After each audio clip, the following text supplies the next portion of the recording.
Oke, malam ini kita sama-sama belajar tentang materi pembelajaran editing buku.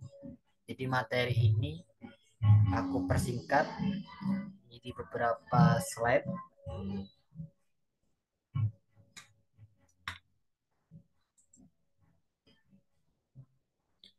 Di sini ada tugas pokok editor.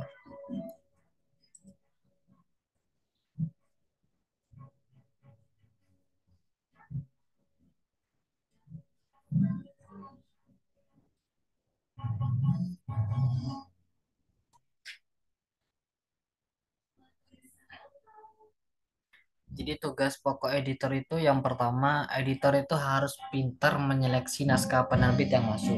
Ini biasanya menyangkut naskah seleksi. Kan ada penerbit itu kan ngadain paket yang naskah seleksi. Jadi Pimret itu akan memasahkan kepada editor untuk menyeleksi naskah, mana saja naskah-naskah yang sekiranya siap untuk kita terbitkan. Dalam menyeleksi naskah ini, editor itu tidak harus berfokus pada gaya kepenulisan, karena belum tentu tulisan yang bagus punya daya pasar yang bagus. Karena aku pernah pengalaman itu di salah satu penerbit, aku dipercaya menjadi tim penyeleksi naskah yang akan kita terbitkan. Memang ada naskahnya itu dari segi susunannya rapi, tulisannya juga rapi, editingnya juga rapi. Cuma kendalanya di pangsa pasarnya itu lemah. Nah, editor itu harus menguasai itu. Selain juga dari segi penulisannya, susunannya juga harus rapi, yang minim typo dan sesuai dengan kaidah bahasa Indonesia yang baik, juga punya daya saing atau daya penjualan yang bagus. Nah, untuk membuktikan daya penjualan yang bagus, maka biasanya kan setiap penulis akan publis di beberapa platform. Kayak sekarang itu ada KBM, ada juga ada Novelmi atau apa ya, platform penulis lainnya ya.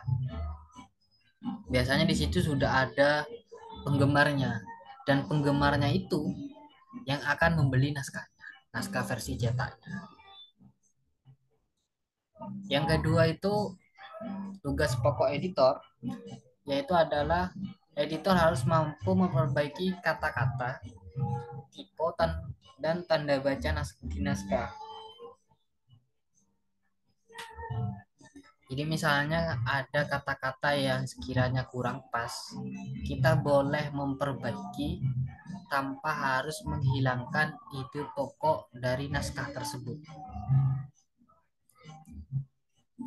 Jadi kita itu sebagai editor bukan langsung mengklaim bahwa ini dari segi ide pokoknya kok gini gini gini kok salah.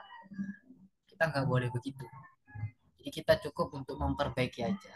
Misalnya memang ketika udah diperbaiki kok nggak ada yang pas, baru kita bisa melakukan mediasi. Kita langsung komunikasikan kepada penulisnya, kita diskusi, kita kasih saran. Ternyata begini kak, kalau kata-katanya yang pas agar setiap paragrafnya itu ada kesinambungan. Setelah itu tipe, kadang apa ya, semua orang kayaknya nggak lepas dari tipe, kesalahan dalam penulisan. Jangankan cuma tulisan, kadang ngomong itu juga salah juga. Kayak omonganku kadang itu belibet-belibet lah. Seorang editor itu memang dituntut harus peka terhadap tipe, karena tipe itu kesalahan tipe itu kadang dapat mengubah maksud dan arti dari suatu paragraf. Makanya kadang itu masalah kecil gini, tipe, bisa berdampak buruk pada naskah. Setelah itu yang ketiga itu editor harus mampu membangun komunikasi dengan penerbit dan penulis. Ini juga tak kalah penting karena bagaimanapun komunikasi itu tetap harus dibangun karena nanti kalau di Gapura itu akan ada sistem mediasi. Jadi di Gapura itu ada mediasi. Misalnya editor itu mengalami kebuntuan dalam hal merangkai kata-kata itu, mau diubah seperti ini nggak nyambung, mau diubah seperti itu juga nggak nyambung.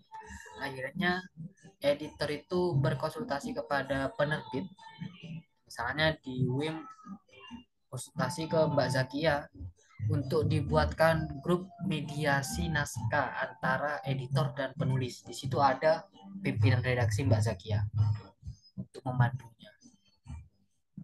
Nah, setelah komunikasi baru akan terjalin yang namanya diskusi, sharing, terus kemudian akan ada hasil. Kalau nggak seperti itu, pasti apa ya? Nggak ada, nggak akan menemukan hasil. Makanya di setiap terbitan Gapura itu mesti ada mediasinya, mulai dari editornya, terus ada layouternya, ada covernya, semuanya dimediasi agar kita itu saling menjaga komunikasi yang pertama, terus yang kedua kita sama-sama puas. Misalnya ada revisi ini, kita sama-sama puas. Terus yang keempat ini editor tuh harus bekerja on time, tepat waktu, sesuai deadline yang disepakati. Misalnya Mbak Zakia memberikan deadline untuk editor tebal halamannya 70 harus selesai 1 minggu, berarti harus on time 1 minggu, karena sisanya itu adalah istirahat. Di sini ada kata-kata waktu adalah istirahat.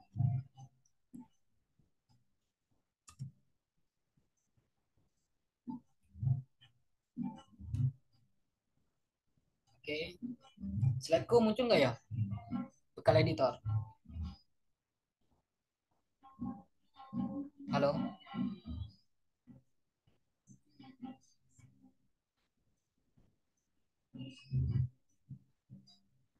Muncul, Kak.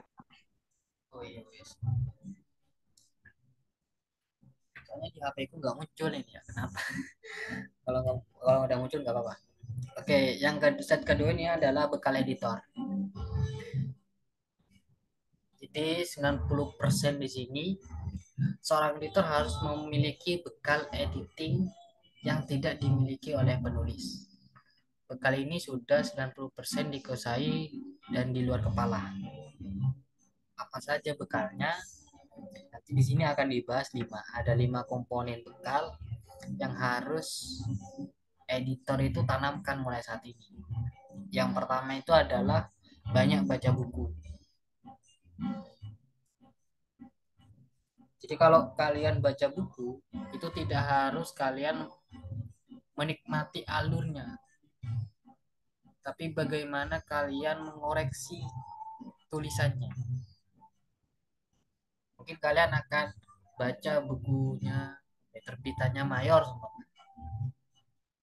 pastikan di sana ada beberapa redaksi atau narasi yang menurut kita itu kok ganjel ya, menurut kita itu kok gini ya editingnya. Karena kan semua orang itu nggak apa ya, kadang itu nggak lepas dari salah juga. Meskipun editor mayor secara profesional kan mereka lebih pengalaman, tapi ada juga yang mengalami salah dalam editing. Aku pernah dulu itu baca bukunya siapa itu ya, ada itu terbitan Diva Press itu ya, novel. Itu itu dari segi dialog tak dan juga taknya itu hancur banget.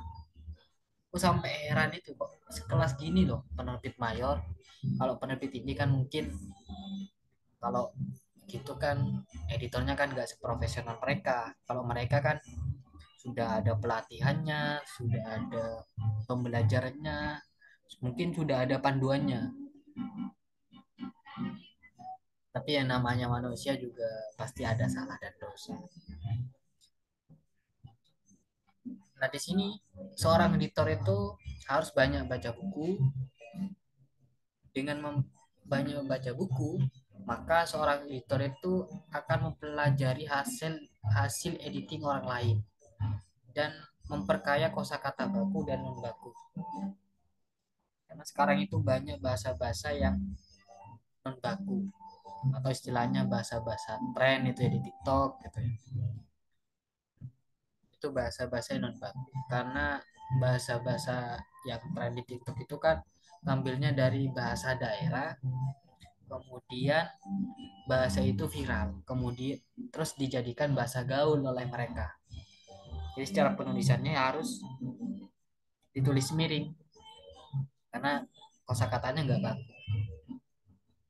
Ada yang sudah baku kayak misalnya ya ada bahasa daerah itu Madura itu ada asbak. Jadi asbak itu tempat puntung rokok itu udah baku. Itu diambil dari bahasa daerah. Di Madura itu ada istilah asbak. Mungkin daerah kalian juga ada bahasa-bahasa daerah dan itu sudah bagus. Berarti sudah nggak dicetak miring lagi. Dan itu kalian harus menguasai itu dengan cara membaca banyak buku. Yang kedua itu adalah kamus. Jadi seorang editor itu harus punya kamus. Baik itu kamus dari versi cetaknya atau juga versi digital. Kalau yang versi cetak itu kan kalian bisa beli di toko buku banyak. Kalau yang versi digital itu kan ada apa ya? KBBI kalau nggak salah. Aku pernah download ya.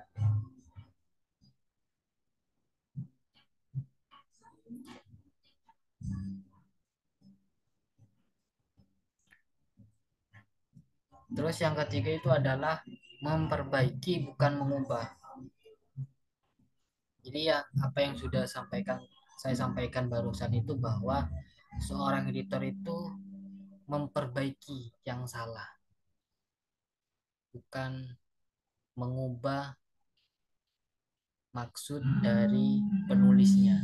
Apalagi sampai mengubah ide dari penulis. Jangan sampai seperti itu. Karena nanti kalau ketahuan itu mesti penulisnya akan komplain.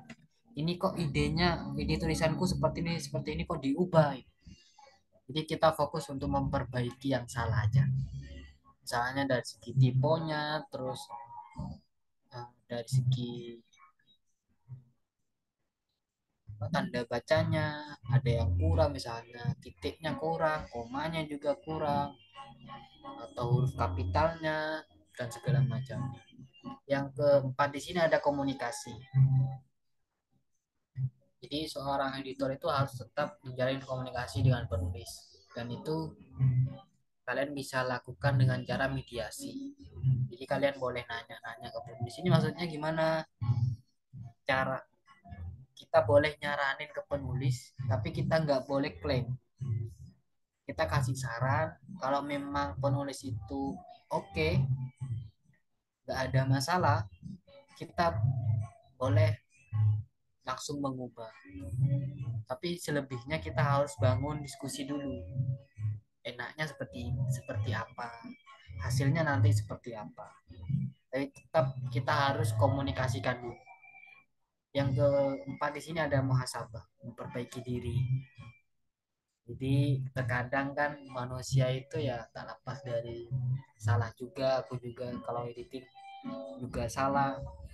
Jadi tetap kita memperbaiki karena nanti hasil editing kita itu akan tampil itu apa ya, hasil editing kita akan ketahuan ketika udah webinar. Nanti ada pembedah itu kan akan membahas tentang masalah editingnya, terus masalah covernya, masalah isi bukunya, nanti akan ketahuan di sana. Jadi ada apapun masalahnya akan ketahuan di sana. Kayak yang pernah dialami Gapura juga pasti apa masa masalah editingnya juga akan ketahuan karena pembedahannya itu bukan dari penerbit. Biasanya saya itu ngundang dari luar biar dari segi penilaian itu secara profesional.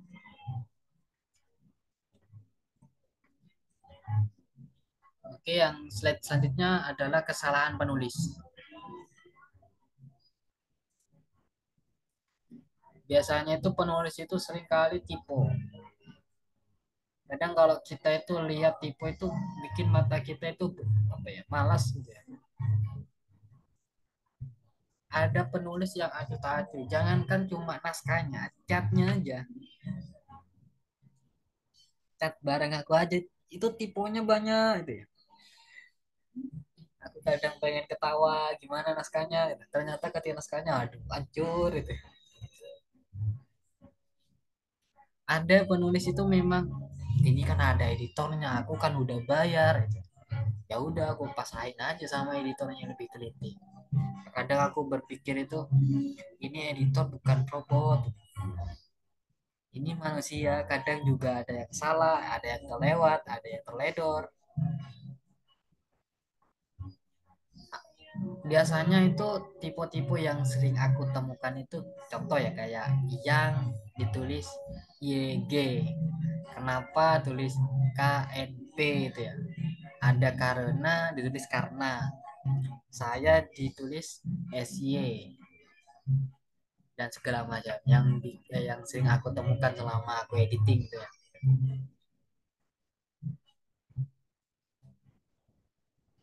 Terus yang kedua itu ada PWB. Jadi penulis itu memang tidak semuanya menguasai PWB. Misalnya dari segi tanda bacanya, kapitalnya, susunan katanya, kok paragraf, paragrafnya, contoh dari segi dialog tak dan bukan tak gitu ya kalau naskah fiksi, ada kata sambung dan segala macam. Kadang penulis itu nggak menguasai itu, dia cuma fokus nulis aja terus tanpa dia swasuting dulu, dan itu kadang bikin repot sama editor. Ya sebenarnya editor itu harus sabar itu, ngadepin naskah itu harus sabar karena karakter penulis itu berbeda-beda. Enak kalau kita itu editing naskah yang sudah paham penulisnya soal editing, jadi enak. Minta cepat pun Pemdat itu akan segera dilaksanakan cepat karena dari segi susunannya udah bagus, editingnya udah bagus, jarang sekali ada typo, jadi enak. Ada yang naskahnya itu hancur, dan itu memang ujian dari seorang editor, harus kuat di sana. Yang ketiga itu ada susunan kata. Jadi kadang susunan kata antara kalimat satu sama kalimat selanjutnya itu nggak nyambung. Contoh ya, kayak kalimat satu bahas tentang pergi mancing ikan, sementara sementara kalimat selanjutnya bahas tentang pergi ke pasar. Jadi nggak nyambung, nggak ada korelasi di sana. Nah, ini biasanya tugas editor bagaimana menyambungkan dua kata yang berbeda. Nah, cara untuk menyambungkan itu biasanya dengan kita menambahi kata sambung, atau enggak kita bisa merangkai kata-kata yang sekiranya dua narasi yang berbeda ini saling korelasi.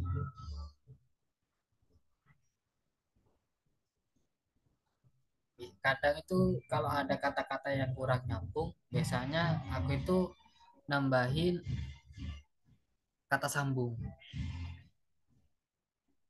Ada juga yang biasanya aku rangkai sendiri kata-katanya yang sekiranya tidak mengubah maksud dan idenya.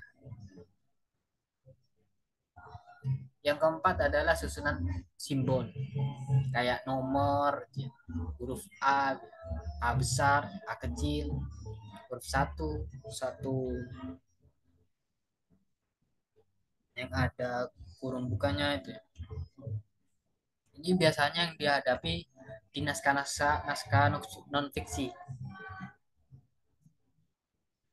dan itu harus kalian pahami juga. Kalau yang sesuai dengan ejaan itu judul, subjudul itu huruf A, baru di bawahnya subjudul kalau ada poinnya itu pakai satu, baru setelah itu ketika ada poinnya juga pakai A yang kurung buka, ketika ada poinnya lagi pakai satu yang kurung buka, ketika ada poinnya lagi baru pakai simbol kayak itu kotak kotak hitam, ada yang checklist kalau di Word itu ada. Karena kalau nggak diperbaiki dari editor, biasanya itu layouter itu langsung nerima nerima selesainya. Jadi nggak akan melihat dari susunan simbolnya nggak. Jadi kita perbaiki secara manual. Yang keempat, yang kelima ini adalah bikin emosi ya. Ya, karena penulis itu yang punya egonya tinggi dan tidak mau memperbaiki tulisannya oleh editor, itu bikin emosi. Aku itu di Gapura Pustaka pernah pernah nolak naskah orang itu yang egonya tinggi. Aku lihat naskahnya itu hancur, banyak paragraf yang kosong, cuma ada judulnya aja, terus isinya nggak ada. Aku udah konsultasikan ke penulis, ini gimana kak, kok judulnya ada isinya nggak ada. Lah penulisnya itu egonya tinggi, akhirnya aku bilang gini, ya udah aku cabut MOU-nya, kakak mending terbitin di penerbit lain kata. Akhirnya mereka dia nggak kembali lagi. Aku udah males itu ya, kalau penulis yang punya egonya tinggi itu mau diperbaiki malah malah dianya itu ngelonjak ngelonjak. Nah ini kesalahan seorang penulis yang harus kalian pahami. Ada 5 poin yang sudah saya rangkum berdasarkan dengan pengalaman saya itu yang selama jadi editor di berbagai penerbit. Nah, di sini apakah ada alat untuk mengatasinya? Ternyata ada. Kita bisa pakai manual, bisa pakai sistem mesin. Yang pertama itu ada Google Doc. Kalau manual ya terlalu susah sih, butuh waktu ya. Tapi ada yang cepat itu pakai mesin. Pertama itu ada Google Doc, Google Dokumen. Terus yang kedua itu ada Microsoft Word. Yang ketiga itu adalah mediasi. Yang keempat adalah Swasunting. Nah, Google Doc nanti gini tampilannya.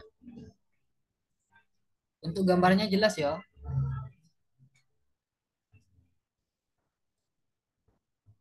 Halo,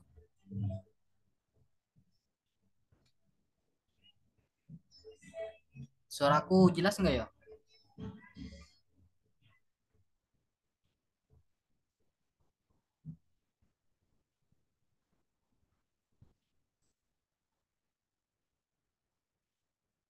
Halo.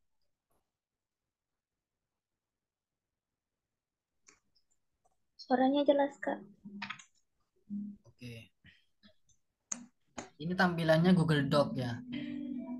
Jadi Google Doc ini Nanti bukanya itu pakai email atau Gmail, klik tab untuk buka Google Doc, terus nanti akan tampilannya seperti ini. Tampilannya itu akan seperti ini.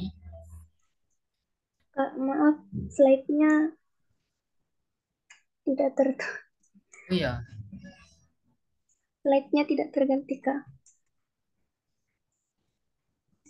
bila gitu ya. Sih, sih.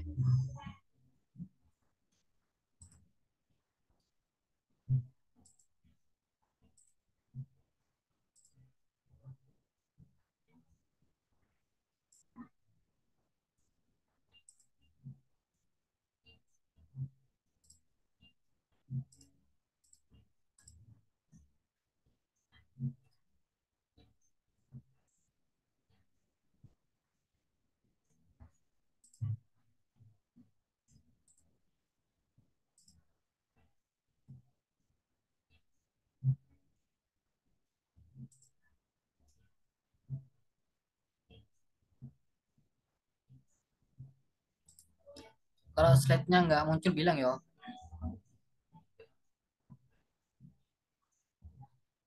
Oke, ini Google Doc.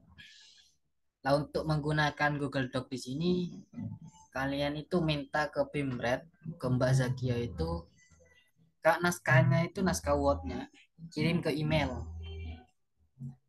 Ketika udah kirim ke email, baru kita klik tab, terus nanti akan muncul seperti ini. Kemudian akan muncul yang tanda merah. Nah, tanda merah di sini biasanya itu udah Google yang mengoreksi. Nanti kita tinggal klik aja. Nah, kemampuan dari Google Doc di sini itu yang pertama adalah menemukan tipe kesalahan penulisan. Jadi Google itu akan mendeteksi oh, ternyata ini ada kesalahan penulisan, kurang G-nya, kurang apanya. Nanti akan muncul tanda merah. Terus yang kedua, menemukan penulisan salah. Ini maksudnya nama orang ya. Kadang kan kalau nama orang itu nama apa? Nama orang bule, penulis-penulis orang luar negeri itu kan agak susah biasanya cara penulisannya. Misalnya Markon, terus yang enggak yang berbeda dengan nama-nama kita itu yang gampang sekali kalau ditulis. Biasanya akan ditemukan di sana. Terus juga ada menemukan penulisan bahasa asing yang salah. Biasanya Google itu akan menggarismirahi ketika ada satu kata yang satu kata bahasa asing yang salah. Biasanya langsung merah. Nah, contohnya seperti ini ya.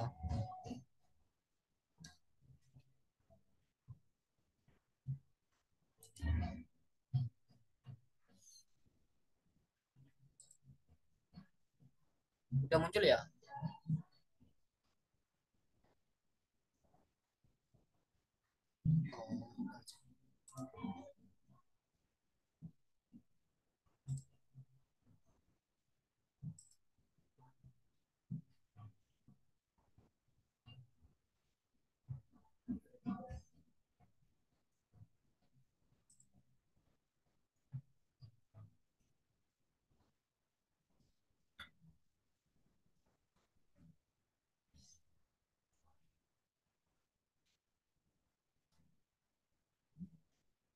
Oke. Misalnya nanti kan ini naskah Word. Kita kirimkan, kalian minta ke email naskah-naskah penulis. Terus tinggal kalian klik di sini, nanti akan muncul muncul di atas itu buka di Google Doc. Kalian bisa klik nanti akan muncul ke versi Word di Google Doc.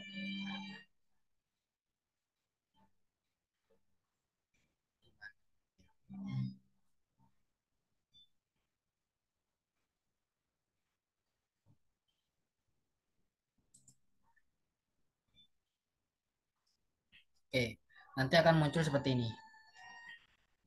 Jadi untuk pertama, misalnya kalian udah nerima naskah ya sama Mbak Zakia, kalian minta sama Mbak Zakia untuk mengirimkan naskahnya ke email. Baru kalian koreksi itu di Google Doc. Tapi ini versi online ya. Kalau yang offline nggak bisa. Ini harus online. Nah, di sini akan muncul kata-kata merah seperti ini. Di garis merah. Kayak di beranda. Ini menurut kalian disambung atau enggak?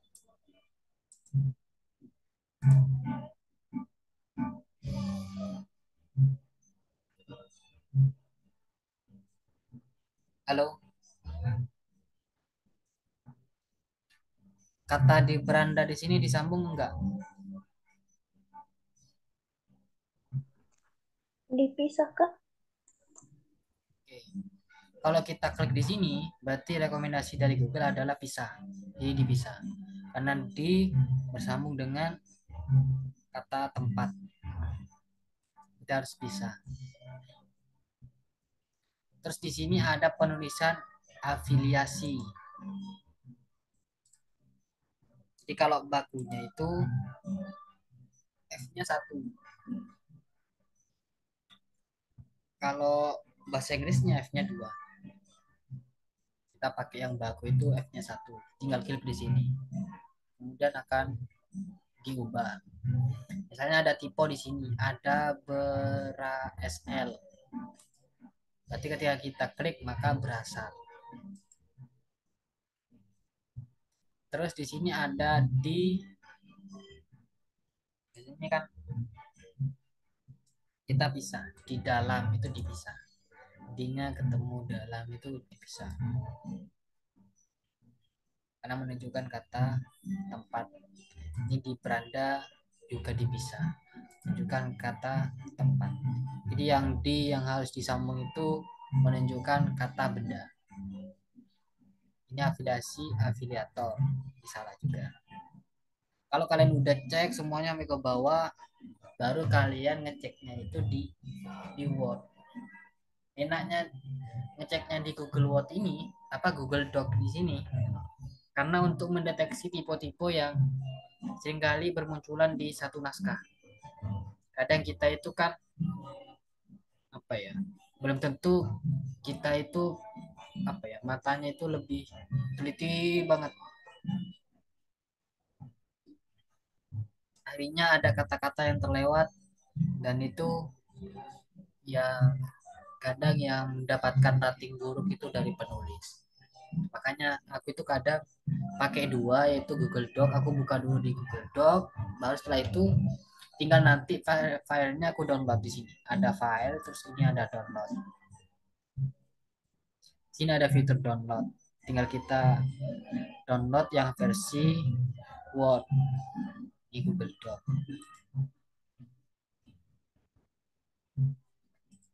Ini ya, kalau pakai yang Google Doc, jadi enak.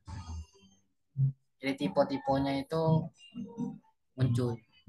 Kecuali ya ini kayak kata huruf kapital, ini kan nggak apa ya, nggak merah ya, karena memang Google itu udah anggap ini udah bener. Tapi kan secara editingnya kan salah, ini harus merah. Karena ini menyangkut dengan nama aplikasi, nama brand. Kayak gini juga nyanya itu mestinya harus sambung. Tapi Google itu tetap nggak merah karena Google itu menganggap ini udah benar. Namanya juga robot. Jadi kita tetap setelah di Google Doc baru kita editing secara manual.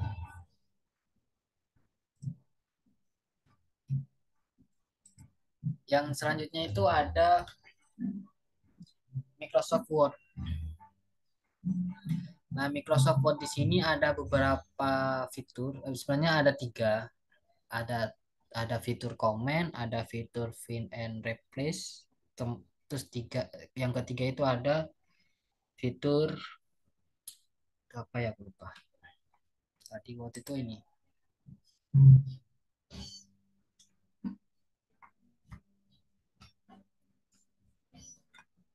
cek dan recheck. Ada di review ini ada track dan checks. Tapi yang ini tuh aku jarang pakai. Aku lebih pakai itu yang kedua ini. Ada fitur comment dan ada fitur find and replace. Fitur comment di sini biasanya membantu editor untuk menandai paragraf yang tidak dimengerti dan bisa membantu penulis untuk mengedit ulang naskahnya sesuai arahan dari editor. Kalau yang fitur find and replace ini adalah membantu editor untuk mengubah kata yang salah secara keseluruhan dalam satu file tanpa harus edit satu-satu. Nah, fitur komen di sini kan tinggal misalnya ini ada kesalahan, berarti kita blok terus kita klik komen.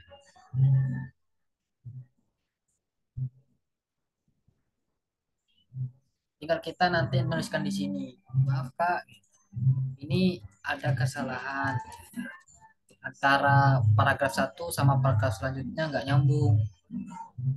Ini apa saya ngubah atau kakak sendiri yang ngubah gitu. Ini tinggalin aja. Nanti kita serahkan dulu ke penulisnya. Kalau penulisnya diubah berarti kita nggak usah ubah. Tapi kalau penulisnya udah masahin ke editor, sesuai kakak editor aja lah. Kita langsung memperbaikinya. Yang kedua itu ada fitur find and replace ini. Cara untuk menggunakan ini kita kalau di laptop itu ada kontrol H. Nanti akan muncul seperti ini. Contoh kayak misalnya ya, kita mau ngubah kata di mana. Ini biasanya kan dipisah.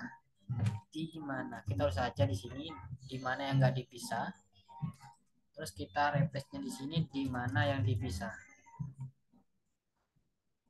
Kita klik di replace all, maka secara otomatis kata di mana di sini sudah dipisah semua. Tanpa kita harus edit satu-satu. Contoh kayak apapun misalnya. Kita pisah. Kita replace saja. Apapun. Biasanya kalau aku itu editing, ketika semuanya sudah aku baca, sudah aku perbaiki, biasanya kan untuk mengecek apakah dari segi penulisannya itu ada yang salah atau ada yang terlewat. Biasanya itu lumrah-lumrahnya orang salah dalam penulisan itu kata di mana itu harus biasanya penulis itu disambung. Kalau kita kan dipisah, kita tinggal di find next. Berarti kalau udah seperti ini berarti di mananya udah dipisah semua. Misalnya di sana juga. Berarti kalau seperti ini udah dipisah semua. Ya.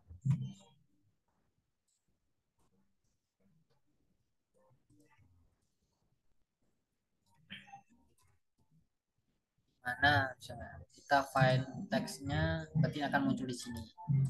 Kita tinggal kita bisa secara manual seperti ini bisa. Misalnya nggak mau repot kita langsung ke replace all. Itu ya kalau yang versi Word-nya.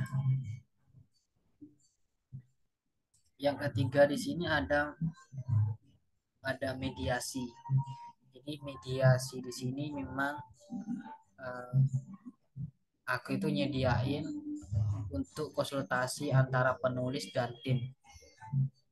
Baik itu dari editornya, terus dari layouternya, desain covernya, semuanya dimediasi. Nah, tujuan mediasi itu agar penulis itu puas dengan kinerja kita. Misalnya ada revisi nanti enak. Mending kita revisi awal ketimbang nanti ketika udah cetak pas ketahuan ada banyak naskah yang salah, terus penulis itu membicarakan sesuatu kata-kata yang buruk di belakang kita. Ini kan bikin kita kesal juga. kayak gibah kita di belakang bisa itu kan sebenarnya bikin kita kesel.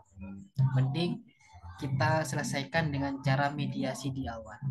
Jadi kalau mereka itu komplain, kita tinggal komplain juga karena kita udah mediasi, kita sudah ACC bersama gitu. Enaknya mediasi sih gitu. Kalau di Gapura Pustaka itu mediasinya semuanya rata. Yang penting penulis puas, kita juga puas. Jadi di sini jika seorang editor mengalami kebuntuan karena naskah yang amburadul bikin kesal, maka editor dapat meminta kepada ketua penerbit atau ke Mbak Zakia untuk dibuatkan grup mediasi naskah antara editor dan penulis agar membuahkan hasil. Kalian bisa nanya-nanya di sana sama penulisnya. Yang selanjutnya itu ada teknik swastunting. Biasanya teknik swastunting di sini dilakukan oleh penulis, bukan editor. Tapi alangkah baiknya jika editor itu harus swastunting juga sebelum nantinya masuk ke cetak. Kalau ke penulis, swastunting penulis, prosesnya itu proses meneliti kembali atau penyuntingan suatu naskah sebelum naskah itu diberikan ke penerbit. Tapi kalau editor meneliti kembali sebelum naskah itu masuk ke percetakan. Jadi untuk cara mengeceknya itu melalui naskah yang berbentuk PDF. Jadi kalau naskah udah selesai layout seumpama ya, nanti kirim ke email, baru nanti buka versi doc. Kita langsung minta bantuan ke Google untuk mengecek apakah masih ada kata-kata yang typo, yang salah penulisannya, atau kita yang udah terlewat, keterledoran, kita bisa ngecek di sana. Kemudian kita